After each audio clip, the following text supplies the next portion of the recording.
Shalom. So we've been studying about the generation of the desert, and now, this week, we're reading Parashat Chukat.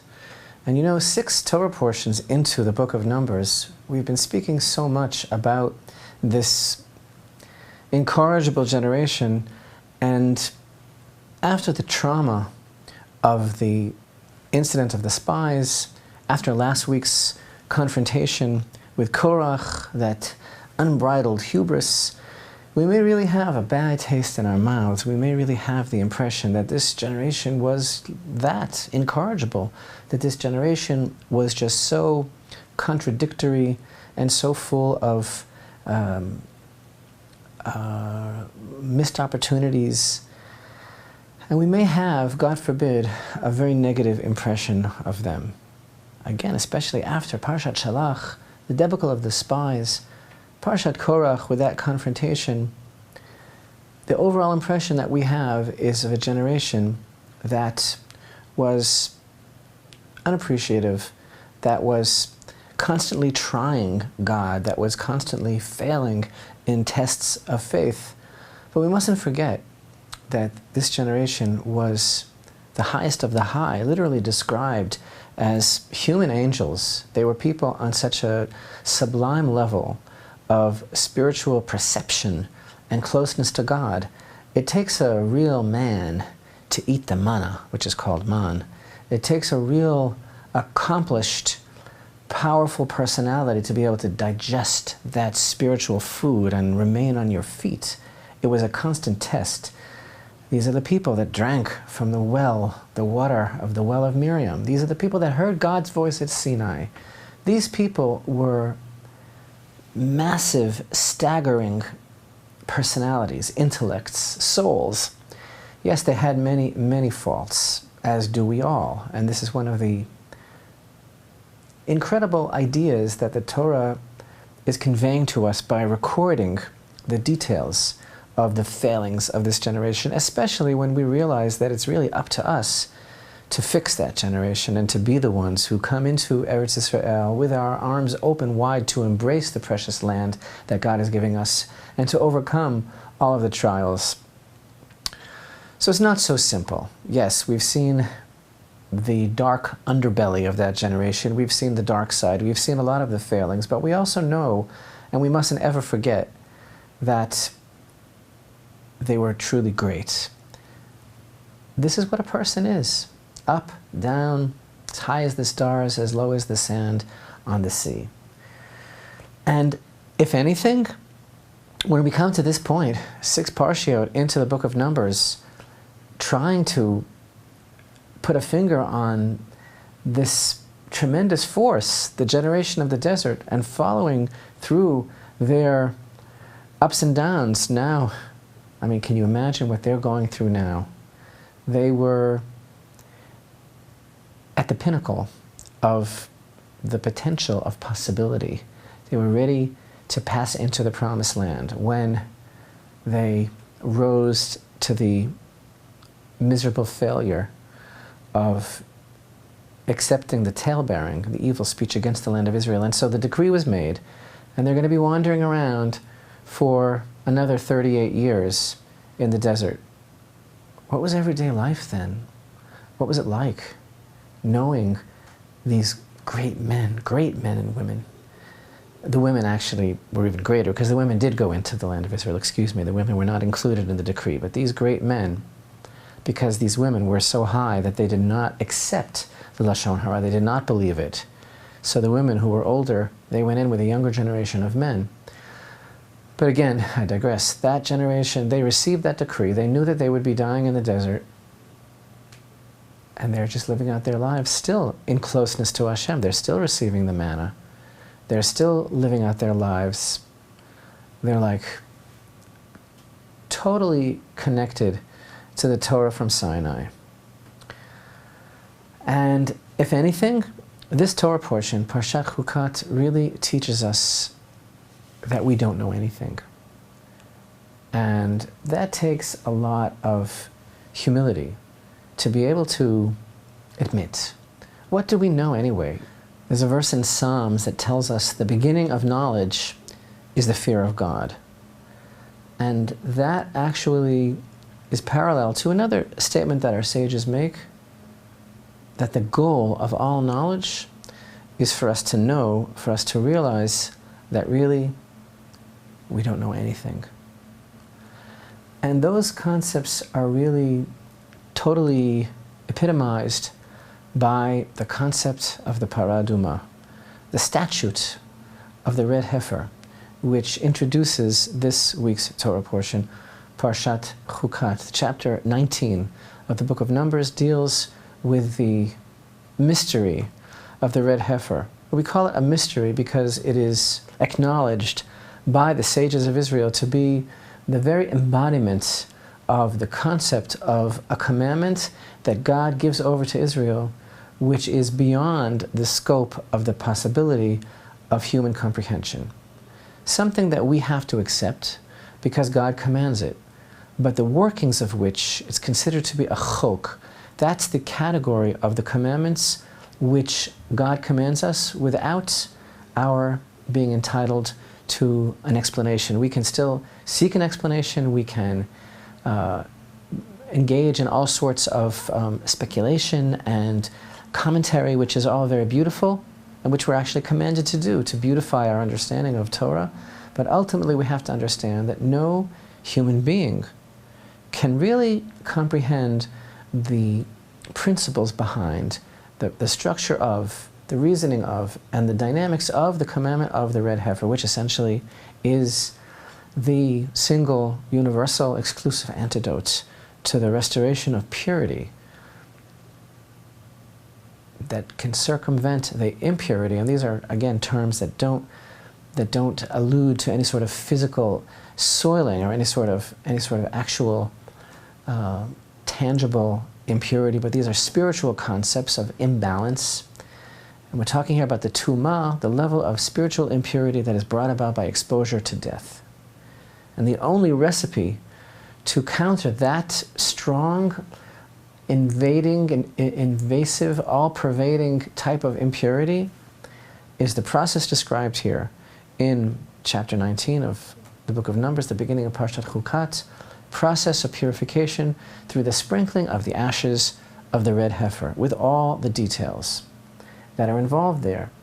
And this idea of how this works, why should such a thing, the slaughtering and the burning of this particular animal, which is so unusual to come by, this perfectly red cow of 3 years of age without even 2 hairs of any other color, that can't have any of these blemishes, that could never have been used for work, how that works and how its slaughtering and burning and its ashes mixed with live water, fresh water, brings about this paradigm shift of reality back to the side of purity.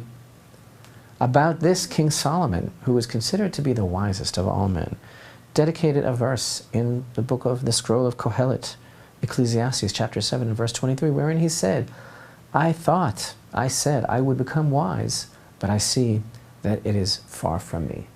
Yet, there is a tradition that Moshe Rabbeinu, that Moses, he did understand the secret of the parah adumah. And there's also an idea that in the future, in the rectified world, Israel will be collectively, the entire nation, on the level of understanding that we too, every single person, will eventually understand the chok, the ordinance, the mystery of the Red Heifer. But all now that we really know about it is that it's somehow connected to the stain of death, of spiritual death, which was brought about through the golden calf. There's some sort of connection. And we also know that the Red Heifer is the symbol of humility, in that it is the symbol of self-nullification. And it's the opposite of a person who is self-aggrandizing. Like Moshe Rabbeinu, for example, who drops the aleph when he says, Nachnu ma, what are we? And Moshe Rabbeinu, who back in Exodus, in the incident of the golden calf, was able to say to Hashem, if you don't forgive the people of Israel, not only do I not want you to make a new nation from me, but erase my name from your book. I want it to be as if I was never even here, because I can't face life. I don't want to be here. I don't want to ever have been thought of without my precious nation of Israel. So he was able to say, erase my name from your book. This is the ultimate idea of humility, as God himself testified back in the end of Parashat Ba'alotcha, where he said to Aaron and to Miriam, how could you talk about Moshe? Don't you know that he is faithful completely everywhere in my house? And that's where Hashem actually said that Moshe was the humblest man on the face of the earth. So this is part of another aspect of the mystery of the red heifer, which is actually, speaking of how we don't even know anything, and how this Torah portion really is the embodiment of the concept that we really don't understand anything. Why is it even mentioned here? Because actually the precept, again the ordinance, the chok of the red heifer was given to Israel back at the place called Marah, where the bitter waters were sweetened in Parashat Bishalach, in chapter 15 of the book of Exodus. This is one of the commandments which, according to our tradition, was given to Israel back then. And yet, for some reason, it only appears here in Parashat Chukat. It's completely out of place. That doesn't surprise us, because we all know that there is not necessarily any chronological order whatsoever in the Torah. The Torah is not a book of history, and therefore there isn't any chronological order. And one of the reasons why parah adumah, the red heifer, appears where it does, right here, following Parashat Korach, is because it was only Moshe who was able to understand the secret of the red heifer. In fact, there's a certain kind of eternal connection between Moshe and the red heifer. Indeed, the verse tells us Hashem spoke to Moshe and Aaron, saying, this is the ordinance, the decree of the Torah which Hashem has commanded, saying, speak to the children of Israel, and they shall take to you a completely red cow. There is a personal association between the red heifer and Moshe, and that's because he had this deep comprehension that even Shlomo HaMelech, even King Solomon, who, according to the testimony of Torah, was privy to every secret of creation, every secret of the universe, every nuance of every natural phenomena, every language, the language of the birds, the constellations. There's nothing, no wisdom, no discipline that he didn't understand, but yet he was not able to fathom the mystery of the red heifer. But Moshe, he did understand. And why is that? So the timing, again, the chronology is very beautiful, because some of our rabbis point out that's why this parsha appears where it does in the Torah, because it's following Parashat Korach, even though its natural place is back in chapter 15 of the book of Exodus. The idea being that, Korach, as we mentioned last week, he was all about himself. His whole perception was, where does everything fit in the grand scheme of the universe that is me? And it was all about himself. He wasn't able to put himself aside. And in order to be a leader, and in order to really stand in for the nation and say, erase me from your book, you have to be in a place where you're able to put yourself aside completely. Korach looked at Moshe and he said, how could one person be so many things? You're the prophet, you're the king, you're the Kohen, you're everything all together. Because Korach looked at himself and said, I know if I was all of those things, if I wore all of those hats, I'd be so full of myself that I would burst and the pieces would be on all the walls. But he looked at Moshe and saw that that wasn't the case. And this is the answer, Hashem's answer, as it were. Through the timing of the Torah, Hashem's answer to Korach is, this is why he is who he is and you are who you are, because he is able to understand this secret, because he thinks nothing of himself. And that's really we know part of the secret of the red heifer is this concept of bitul, of self-nullification, of which Moshe was the master. And that in itself is such a beautiful thought, that the secret of purity and the secret of undoing the damaging, debilitating illusion of death is to realize that we are nothing and we have nothing. That's the secret of purity. So now that the children of Israel are preparing to go in, parah adumah is recorded here. And this red heifer is a symbol of the endless depth of knowledge, which hovers all around us, which is at our fingertips, and yet the beginning of knowledge is the fear of God.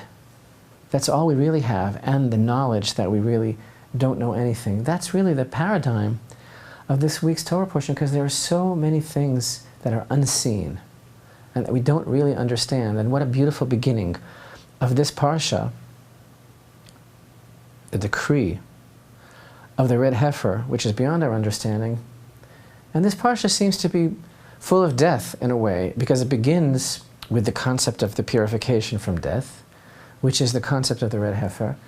And then, of course, we have the debacle of the mistake that Moshe Rabbeinu made with hitting the rock instead of speaking to it. So we have the death of Aaron, the death of Miriam, and the understanding of Moshe's finite future, that he too will die, that he will not enter into the land of Israel. But of course, we know that death is not the end, and the sages teach us indeed that ultimately Moshe will bring the children of Israel into the land of Israel, but not that generation. So parah adumah not only is the symbol of endless depth of knowledge, but it's also the instrument of purity. In a way, it's a parallel to new life. It's a parallel to Eden, to Gan Eden, which, of course, this is the whole goal, to fix that which came about from the original mistake, as it were, which was actually Adam HaRishon's choice that he made because he wanted to know how to serve God with the evil inclination as well. And so now the children of Israel are looking to make the tikkun, the rectification of all of this, of all of history, to go into the land of Israel parallel to Gan Eden, and to make this world into the Garden of Eden. And so all of these unseen factors in Parashat Chukat, the celebration of the unseen, the celebration of purity, the secret of Moshe's choice that we learn about, the well of water which accompanied the children of Israel throughout their desert wanderings was in the merit of Miriam. Now, in this week's Torah portion, with the passing of Miriam, the well disappears, the well dries up, and this is the background of what happened with Moshe. And all the commentaries are all torn up about how could Moshe have made a mistake, and they're full of all sorts of different ideas that it was the wrong rock, that he thought it was one rock. You see, because the way that the well of Miriam worked was that it was hidden inside a particular rock, which moved about with the congregation as it traveled throughout the desert. And this is a tremendous concept, this hidden well of Miriam. And the way that it worked when Miriam was alive is that the rock stood in the encampment of Israel, and all the princes, the Nisiim, all the princes of all the tribes would stand around, and they would sing a certain song. And the water would rush forth from the rock, and it would form little tributaries, little side streams that would encompass the entire encampment. And every tribe of Israel had a stream running by its particular camp, and from the stream came forth all sorts of delicacies in addition to sweet water, and all sorts of fruit-bearing trees would spring up around this tributary of water. And now all of that disappeared. And so there's a question, where is the stone? And perhaps Moshe thought that it was one stone. Perhaps he thought for some reason that it was better for certain reasons, that he had certain logic to do this instead of to do that. Perhaps he was put into a certain situation, or perhaps he didn't understand. And this is not the place to go into all of that speculation, because it's quite involved. Suffice it to say, Moshe did not make a mistake. He knew exactly what he was doing. And just as Adam and Chava really made a choice in the Garden of Eden, so too Moshe made a choice, and he knew ultimately, and this was his ultimate sacrifice, because there's nothing that he wanted as much as going into the land of Israel. He knew that for the sake of the children of Israel's future, for certain reasons, it was necessary for him to take this dive, and to make sure that there would be a reason for him not to be able to go into the land of Israel. But it seems that he made some sort of cosmic mistake, and so the irony of Parashat Chukat is that in the very same Torah portion that begins with a testimony from God himself as to the greatness of Moshe Rabbeinu, that he was the only person who was able to fathom and plumb the depths of the secret of parah adumah, of the red heifer, because he had such tremendous humility. The very same Torah portion immediately thereafter records the greatest single mistake of his career, which cost him entering into the land of Israel. What a contrast from the greatest testimony to his greatness to an open record of his failure? Unless, of course, it was not a failure, but it was part of his understanding of how to ensure the future of the children of Israel. This is a very complex notion, but in short, there are so many adventures that this generation went through that are all in the background of these Torah portions, between the lines, and they're not even recorded. From the time that the spies were sent forth from Kadesh Barnea until the death of Miriam is a span of 38 years. What happened during those years? The Torah only bothers to record those incidents of eternal importance. And we are really left to our own imagination to understand the tremendous detail of everything that passed over them during those years. From the time that the decree was made against that generation, the decree of death, every year on the eve of Tisha B'Av, the entire nation would dig graves. The Midrash tells us that after the decree of death was made against that generation, people didn't die just on any day. They didn't die just in the middle of a Wednesday in February, but those who were going to be dying that year would pass away on the night of Tisha B'Av, the day of the decree.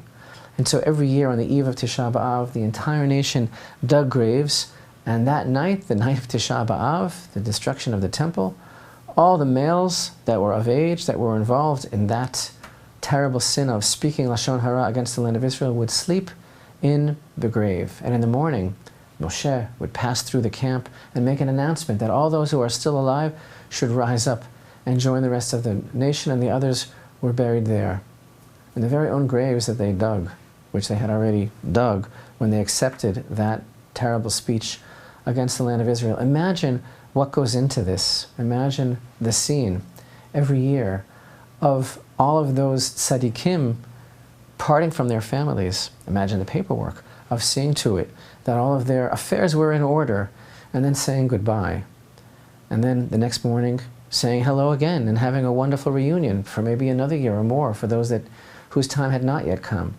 My point being, there's so much between the lines in these 38 years in the desert of all the experiences that this great generation had, this generation that was so close to holiness and so close to God, and only those aspects that are of import to us that we are able to grow from and to even effect a change for are those that are recorded. In Parashat Chukat, with the parah adumah, with the decree that was made against Moshe because of the incident at the rock, which frankly no one really understands adequately what that really truly is conveying. And the death of Miriam, and the disappearance of the well, and the passing of the mantle of the priesthood from Aaron to his sons, and the wars that are described. All of these speak more of what we don't know than really what we do know. They are an allusion to the impenetrable, endless depth of knowledge of this generation, which is passed on to us. Thus, the parsha begins with the parah adumah. Moshe is not going into the land of Israel.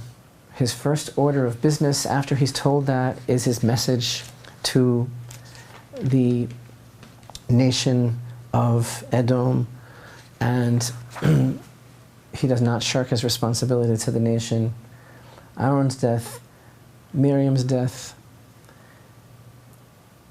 all of these unseen elements that are celebrated by the parsha are perhaps most beautifully summarized in the song of the well that we find when Israel sang this song in verse 17. Come up, O well, call out to it, well that the princes dug, that the nobles of the people excavated, through a lawgiver and their staffs, a gift from the wilderness. The gift went to the valley, and from the valley to the heights, and from the heights to the valley in the field of Moab, at the top of the peak overlooking the surface of the wilderness. The Song of the Well is another great mystery, and even more mysterious is the fact that this is the song that was sung by the Nisiim, by the princes of all of the tribes, every time the camp would settle under Miriam's jurisdiction and her supervision. The well, which was in her merit, the water would spring forth at the song of the princes. And yet this song is not recorded for 39 years. This is taking place in the 39th year that the well, which moves about with the camp mysteriously in this rock, now, after Miriam has departed, after 39 years, the song is finally recorded by the Torah. And what's more, here in our parsha, the Nisiim, the princes, are not singing the song, but here all of Israel is singing the song and not the princes. Why? This is a great testimony and witness to the greatness of Miriam, because Miriam taught the Nisiim, the princes who taught the people this song. And by teaching them the song, she was really teaching them the nature of Hashem's greatness and how Hashem is relating to them and how everything is really coming from God and what the water is really all about. And during her lifetime, the song was not sung by Israel because it was her responsibility, and it was responsibility that she gave over to the princes. But after Miriam departed, the greatest testimony to her teaching, to her influence on the people, to what she gave over to them, is the fact that now, without the princes, all of Israel were able to sing that song and summon forth the water from the well. And all of these elements in Parashat Chukat are part of the great ongoing tikkun, fixing, that the Jewish people are involved in as we move in our history from one stage to another, rectifying all the aspects of the generation of the desert, remembering the Nachash, the great snake that was hoisted by Moshe Rabbeinu for all to look at. Again, a symbol of the entrance to the Garden of Eden, parallel to the purity from death. This is our opportunity to see to it that we transform the land of Israel into the Garden of Eden for the whole world, that we learn from the recorded mistakes of this fabulous, magnificent, holy generation, and that we understand the illusions of all of those things that are not recorded throughout all of those years, so that we can bring to a beautiful climax in our generation the true legacy, the inheritance for all of the people of Israel, the land of Israel.